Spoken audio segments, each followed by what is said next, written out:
Hi, everyone. Thank you for joining us. This is Dr. Tracy McCarthy, hoping that you all are doing well. We're going to be addressing or readdressing the topic of the Genesis man. We are going to be addressing the true name of the people known as the American Indians, Indigenous, Aboriginal. We're going to be identifying the name of the people based upon the languages that were used at that time. And so we're going to be looking at not English, but we're going to be looking at the religious indications related to the identity of the American indigenous people. And so the title of the discussion is Hey Chief. And as we walk through this, you will see why the title is Hey Chief.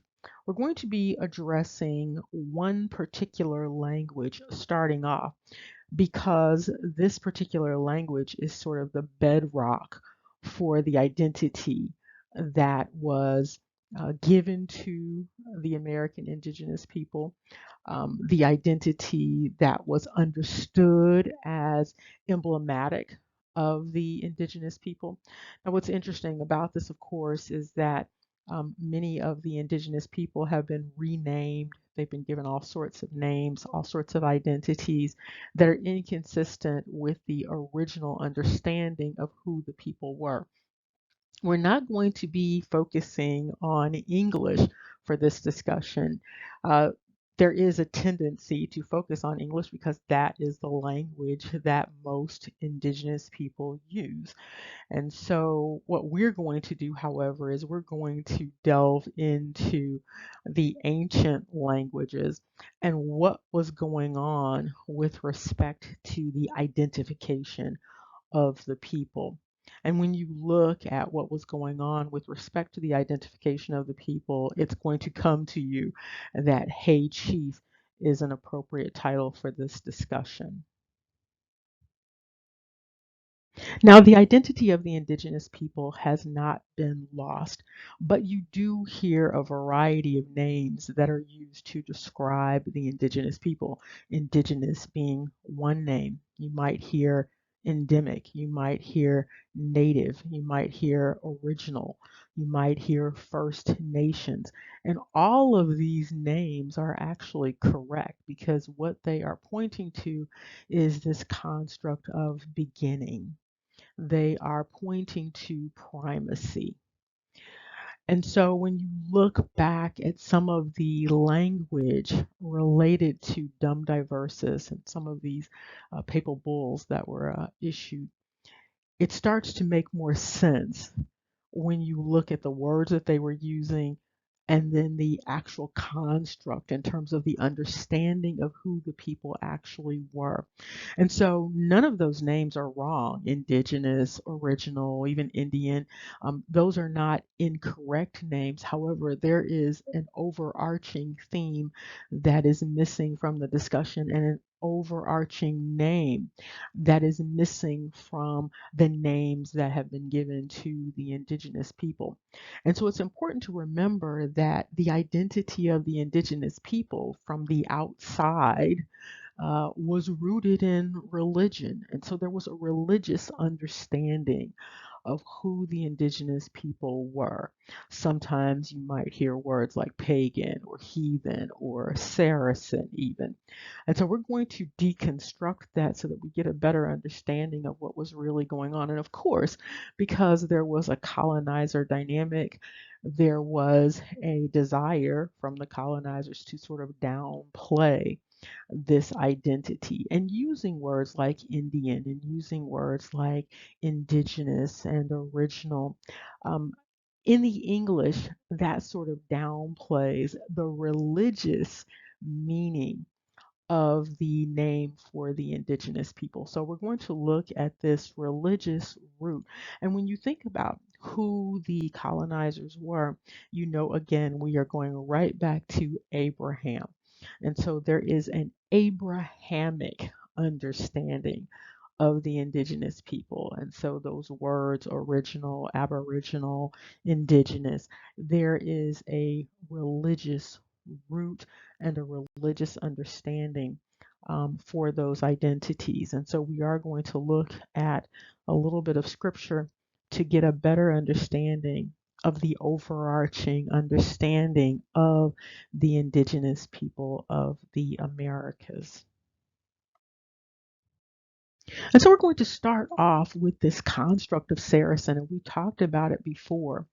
But what exactly was the Pope talking about when the Pope was talking about hunting down the Saracens and bringing them under subjection? What was that all about? Who was to be brought under subjection? This is very important because this word is used in the papal bulls, the word prince, but it's not related to the indigenous people. There's a reference to the princes of Europe. However, when the indigenous people were identified as Saracen, they were identified as the first, as the rising. You will often hear Saracen associated with the East. However, that's also related to rising, the rising of the sun. But then Saracen is specifically related to Sarah. And this word essentially means prince. It means princess. It means ruler. And so what was indicated was that these individuals were supposed to go around the earth tracking down the princes, the firstborns. They were to track down the heirs. And so that's what's indicated in this name Saracen, this construct of Sar. They were to track down the Sars. And that's what they did.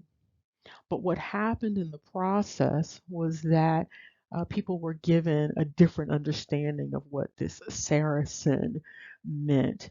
And so the construct of Saracen was downplayed, and Saracens or the SARS were cast in a light that was less than.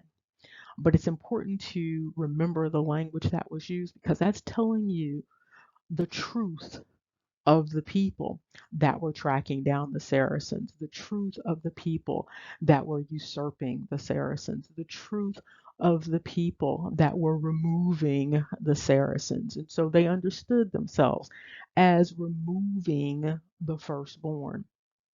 They saw themselves as tracking down the heirs, tracking down the princes, tracking down the princesses. So they saw themselves as doing this based upon their own languages. And so now we're going to dig deeper into the name that is the name associated with the indigenous people based upon the ancient languages. And so, based upon the Abrahamic language, what you have here is the actual understanding of these firstborns, these first nations. The operative word is first. And so they are the primary nations. They are the Genesis nations. They are the first. And so that's what this word represents. They are the head. And words are powerful. And so the choice of words is very important.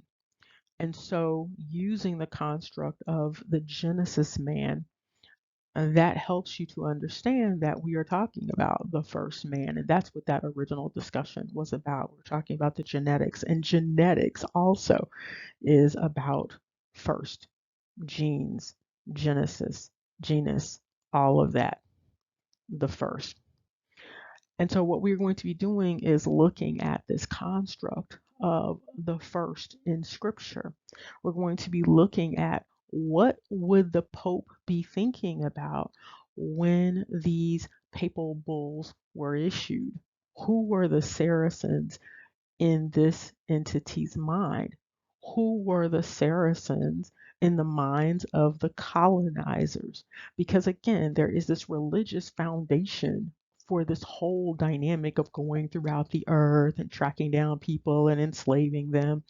So there's a narrative that goes along with this, and there's an identity that goes along with this. And so, what is the understanding of that identity based upon this religious foundation? And whether you are talking about Moriscos or Moranos, it doesn't really matter because it's all under that Abrahamic umbrella. Okay, so whether you're talking about Ishmael, whether you're talking about Isaac, whether you're talking about Jacob, whether you're talking about Esau, this is what you have. You have this religious Abrahamic foundation. So there is a clear understanding of who the indigenous people were. And using words like Indian and things like that, that sort of muddies the water. But we're going to get some clarity here with respect to their understanding of the true identity of the indigenous people.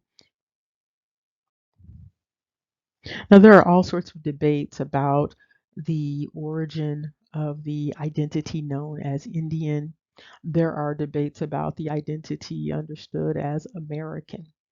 However, while both of those constructs are important, there is a larger construct operating that is even more important. And in terms of naming, the construct that we're going to talk about is the more important construct. Now we're going to dig even deeper into the understanding of the American Indian identity. Now, there are, of course, narratives about a belief that the indigenous people were descended from Jacob. Very specifically, however, there's a focus on the indigenous people being Hebrew and perhaps being of the scattered tribes coming from Jacob. However, when you look at the narratives about the indigenous people that have been offered more recently, such as them being Gad, that doesn't fit with the real identity of the indigenous people because the indigenous people would not be Gad. The indigenous people symbolically, in terms of language, in terms of birth order, would be Reuben in that particular family line. And so, what we have here with respect to this identity of the indigenous people is the construct of first. And the construct of first, that First Nation, First People, the name for that is Rishon. Sounds like Rashawn. Yes. Okay. And so Rashawn means first, it means chief, it means the head. And now we get to the heart of the matter. The First Nations, the first people, the Rishon, this is coming from the construct of Rosh. And Rosh, again, relates to this idea of the head, the top of something. It refers to this construct of ancestors. It refers to the idea of before, of the beginning, chief, chiefs. Now, what's noteworthy is that in scripture, the entity that is identified with the word chief is, of course, Esau. Okay. And so the chiefs of Esau are listed. And so again, Rosh Roshan is talking about the first things, first in time, forefathers, foremost, former things, the older one, the one in front. And so this leads to this other construct. So we have SARS, we have Prince, we have first, we have head, we have Rosh. Okay. We also have, and we've discussed this before with respect to Esau, we have Bakor. Okay. This word indicates the first firstborn. And so the firstborn among the brethren. This is the firstborn. This is the firstling. This is the oldest child. This is the firstborn, first emerging, first in line child.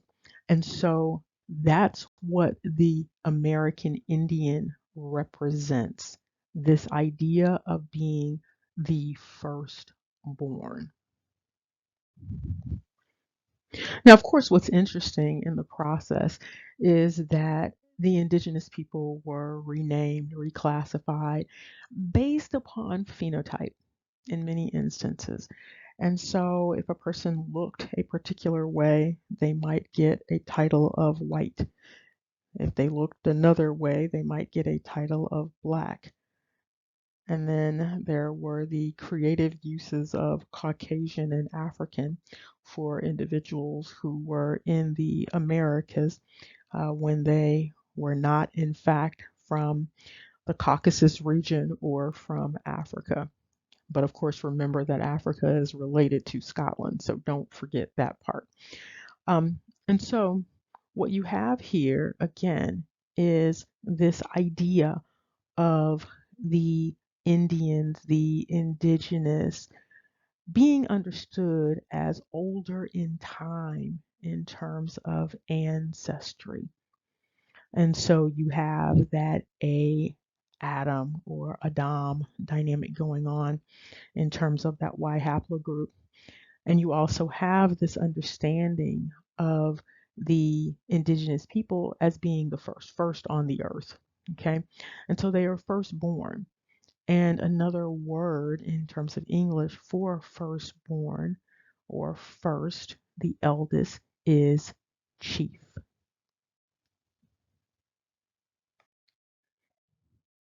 And so this idea of the firstborn, this bakar, is also associated with this idea of the first fruit.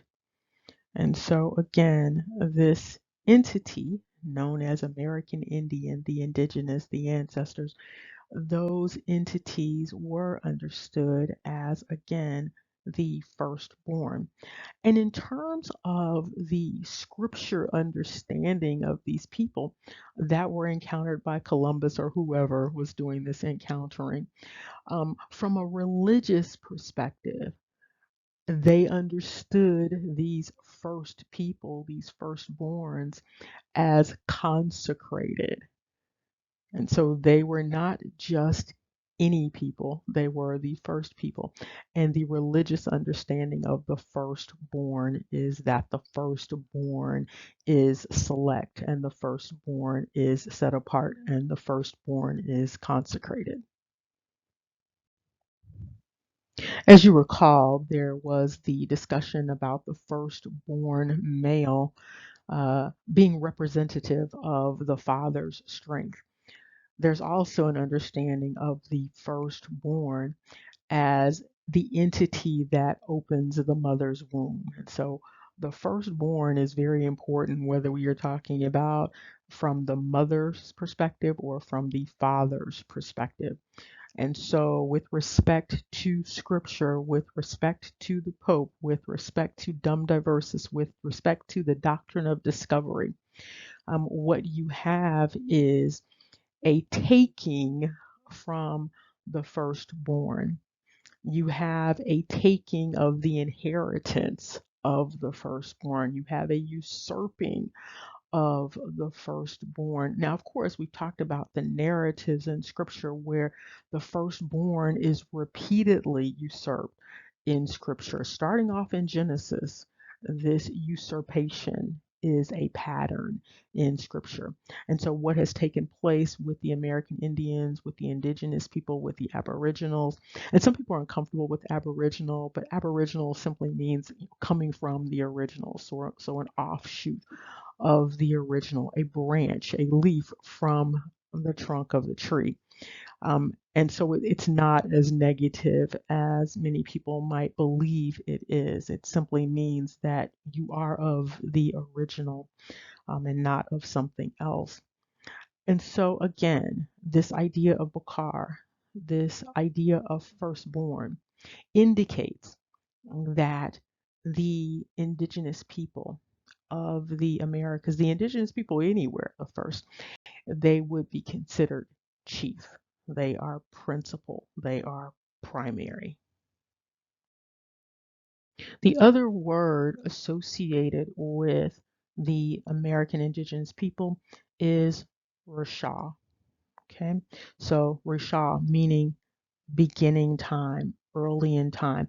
When you look at Genesis, basically the beginning is the beginning of Genesis. And so the construct that is associated with the American indigenous people is this construct of starting something, initiating something. And it's the very first construct that's actually in Scripture. So if you look at Scripture, you look at the first construct in the beginning, you see the construct that relates to the identity of the indigenous people. They are in the beginning, and the same words are used to discuss the indigenous people in the beginning, and that's what's in the beginning of Genesis, which is the beginning. And here you can see the actual translation. And so this is Rosh, and it means the head, the top, the chief, the principal. And here you see that construct Rashith, which is beginning and chief from Rosh. And you can see right there at Genesis 1:1. It doesn't get any more primary than that. So Genesis is 1, Genesis 1, Genesis 1:1. So this idea of beginning is there. So this is the identity of the indigenous people. It is the beginning. They are the beginning. They are the chief. And here you see additional translation information related to the idea of the beginning, this construct of Rosh, this idea of the indigenous. And so we're going to look a little deeper here at the understanding of the indigenous people from the colonizer perspective. And so here you see some additional information about Rosh. Now, Rosh is very interesting because there are these variations of this word. There are variations of the construct that entail being enfranchised and disenfranchised. It's very interesting, but we're going to focus on this for now. And so, what you have here is again this idea of the American Indian being Rosh. That's what was encountered here was Rosh. Again, meaning the head or the chief. It has to do with that which is primal, that which is first. It's also interesting to note that there is a little bit of mystery surrounding this construct of Rosh. Rosh is actually the name of an individual in Scripture, but it's also the name of a region, sort of a mystery region. Now, many people attribute the region to Russia. However, that has not been proven. And so, again, this idea of Rosh, the location of Rosh, it's basically a mystery. Notably, there is a narrative, an apocalyptic sort of narrative related to Rosh in Scripture. Rosh is also attributed to the construct of Rush or Rus, and of course, all of that related to the color red. And so you see again this tie in to the identity that was understood for the American indigenous people, whether we are talking about the people in the islands or whether we are talking about the entities on the mainland. It's also important to understand the name in other languages. And so, what does it mean to be the crown, the head, the prince? in Arabic? What does it mean to be the heir, the first, the firstborn, the Bakor? What does that mean in Greek? What does the head, the chief mean in Yoruba? Undoubtedly, in ancient times, these individuals, these collectives, they understood what these words meant in association with the indigenous people around the world. What's important, however, is for the indigenous people around the world to understand how they have been understood and the names that were given to them based upon those understandings. And the most important name, the most important construct in terms of Hebrew is Rosh and everything associated with Rosh. And remember, we've talked about before the symbolism associated with that letter R and how R is associated with this construct of primacy, this construct of rulership. And so you see Rosh, you see Ross, okay? So you see all of these associations to this idea of the head, this idea of the first, this idea of the crown. And if you think about Mardi Gras Indian songs, what you will often find are these references to chief. You'll find these references to head. You'll find these references to crown, such as the golden crown. You will have all of these references that are embedded in these songs, and there's a bit of mystery, to these lyrics. But you see that all of the roads seem to be leading to this idea of not only the original one, but the head one, the crown one, the prince, the leader, the ruler. This is not to encourage people to seek out rulership. This is to point out how the American Indians are actually understood, which is in contrast to how the American Indians have been led to believe they are understood. And so they are often led to believe that they are the tail, when in fact they are understood as the head. They are understood as the crown. They are understood as the more. So these things are important to keep in mind when individuals are identifying as or being identified as things like Negro or being identified as things like African American. All of those constructs, Caucasian, all of those constructs are erroneous and they serve to create confusion about the true identity and the true understanding of the American indigenous people. And so it's not as important, really, what other people think you are. What's most important is what you know you are. And so, if you understand yourself as the original, as the aboriginal, as the indigenous, you know that the understanding of self is that you are the chief, you are the crown, you are the head, you're the big brother, you're the big sister of sorts. And so, it's important to keep that in mind when engaging other people around the dynamic of your identity. And perhaps now, not only for Indigenous people, but for those on the outside looking in, you might have a better understanding of why so many individuals who identify as Indigenous use the phrase, "Hey, Chief," as a greeting. Perhaps there's a little bit more to it on a collective unconscious level than many people realize. And sometimes there is also a push to keep Indigenous people from understanding who they are. And so there is all of this renaming and all of this playing around with identity in order to create more and more confusion.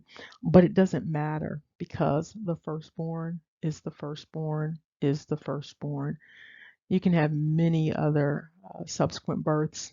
However, the firstborn will always remain the firstborn at all times.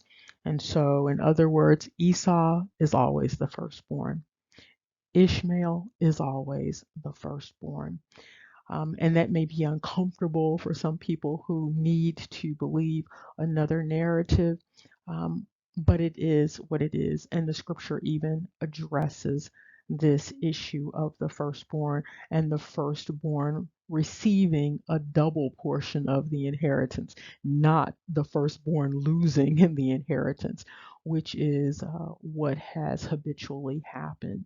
And so it seems that when individuals are identified as the firstborn, according to the entities that are operating in Scripture, one of the first things that happens is a plan is put in place to usurp that position. One way or another, there is a usurpation of that position. However, again, the firstborn is the firstborn is the firstborn. And as we wrap this up, we're just going to touch on the understanding of the firstborn, the chief, in another language, and that language is Yoruba. And so there is sometimes some contention related to Yoruba and people who've been identified as African American who are, in fact, the indigenous people of America. In some instances, there are phrases such as akata that are used to refer to individuals who are indigenous to America. However, it might help you to know the actual word and the actual understanding of the First Nations of the Americas. And so the word used in Yoruba to indicate the head, the chief, the first is Ori. Remember, knowledge is power. Take care. See you soon.